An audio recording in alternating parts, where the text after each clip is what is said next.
Sabe quando tudo simplesmente funciona no celular ou no computador? Por trás dessa mágica tem um universo inteiro, um mundo invisível, e é para lá que a gente vai hoje.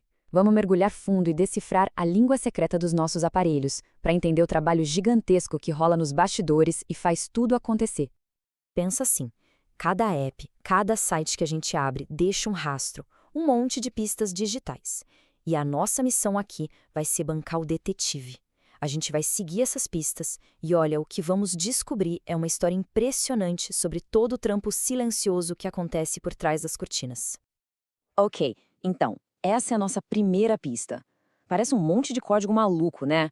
Mas acredite, isso aqui é um pedaço de um relatório de erro de verdade, de um iPhone. É o tipo de coisa que nossos aparelhos estão gerando o tempo todo sem a gente nem sonhar. É aqui que nossa investigação começa. O primeiro fio da meada de um mistério bem maior. Então, tá, esses registros não são só um amontoado de letras e números, é quase uma língua secreta, sabe? Com regras próprias, uma gramática. E cada linha ali conta um pedacinho da história do que o software está fazendo. E mais legal, revela as batalhas que ele está travando ali por trás de tudo. Seja quando dá erro ou, acredite, até quando dá tudo certo. Bora decifrar essa primeira pista, então. Esse formato de texto que o pessoal chama de JSON é tipo um organizador. Ele usa etiquetas ou chaves para cada informação.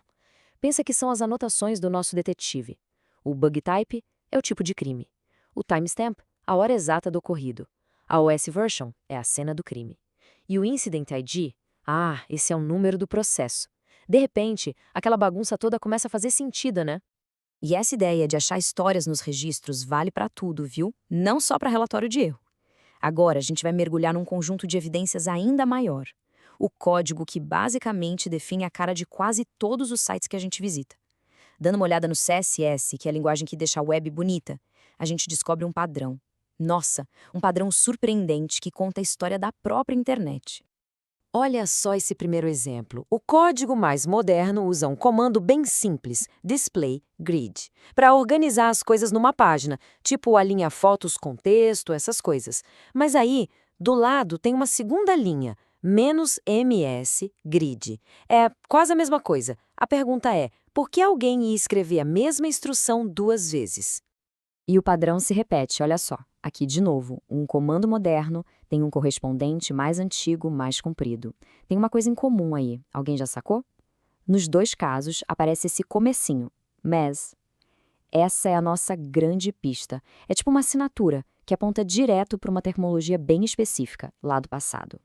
E a investigação leva a gente direto para o culpado. Esse MS significa Microsoft e se refere a um navegador que, olha, muita gente achava que já estava morto e enterrado, o Internet Explorer. Pois é, quase ninguém usa mais, mas milhões e milhões de linhas de código ainda precisam seguir as regras antigas dele. Ele é literalmente o fantasma no nosso código, uma assombração do passado que ainda define como a web funciona hoje.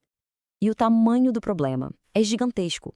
Essa lista aqui é só uma provinha, um gostinho de tudo que precisa de código extra só para garantir que os sites não quebrem em versões antigas do Internet Explorer. É isso mesmo, para cada coisinha moderna que a gente usa, tem um eco do passado ali.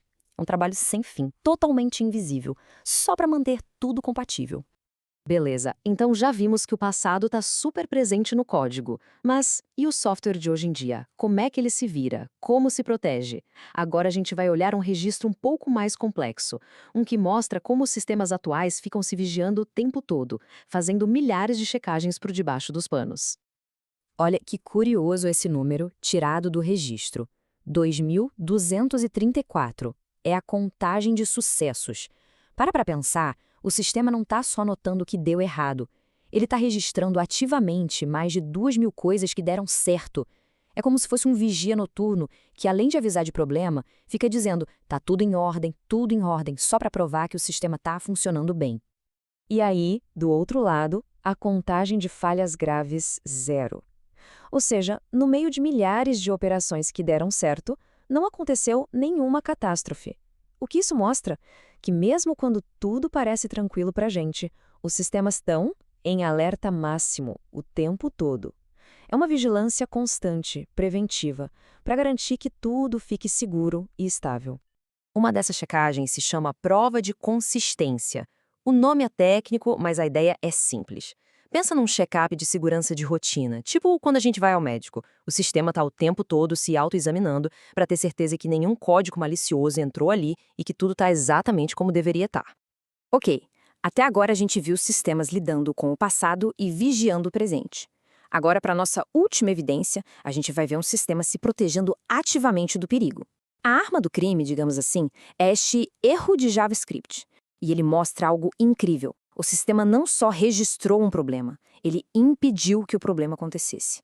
A mensagem de erro assusta, né? Tentativa de modificar o widget e blá blá blá, parece super técnico. Mas por trás desse jargão todo, que no fundo só quer dizer mexer nas coisas visuais da página, tem uma história bem simples de proteção. Vamos entender o que rolou de verdade. A história é a seguinte, bem simples. Primeiro, um pedaço de código tentou adicionar algo visual na tela. Segundo, ele usou um jeito antigo e proibido para fazer isso.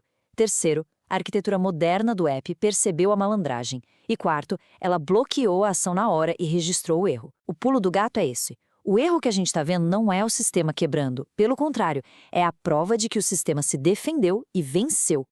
Então, vamos lá. O que todas essas pistas, os relatórios de erro, o código antigo, os registros de segurança, o que tudo isso quer dizer quando a gente junta as peças? Chegou a hora da grande revelação, de entender a história completa por trás de tudo. A história que o código conta é que a nossa vida digital é tipo a ponta de um iceberg. O que a gente vê, o app que funciona lisinho, é só superfície. Por baixo tem uma montanha de trabalho invisível. Um mundo onde o passado, com seus navegadores fantasmas, ainda manda no jogo. Onde cada clique, cada deslizar de tela que funciona perfeitamente, só funciona porque milhares de problemas foram previstos e resolvidos antes de que a gente sequer sonhasse que eles existissem. Então fica a reflexão. Da próxima vez que um app abrir na hora, que um site carregar sem nenhum erro, pare um segundinho e pense. Que batalhas invisíveis foram vencidas ali nos bastidores só para tudo parecer simples? Que exércitos de fantasmas do passado foram derrotados para que essa experiência fosse perfeita?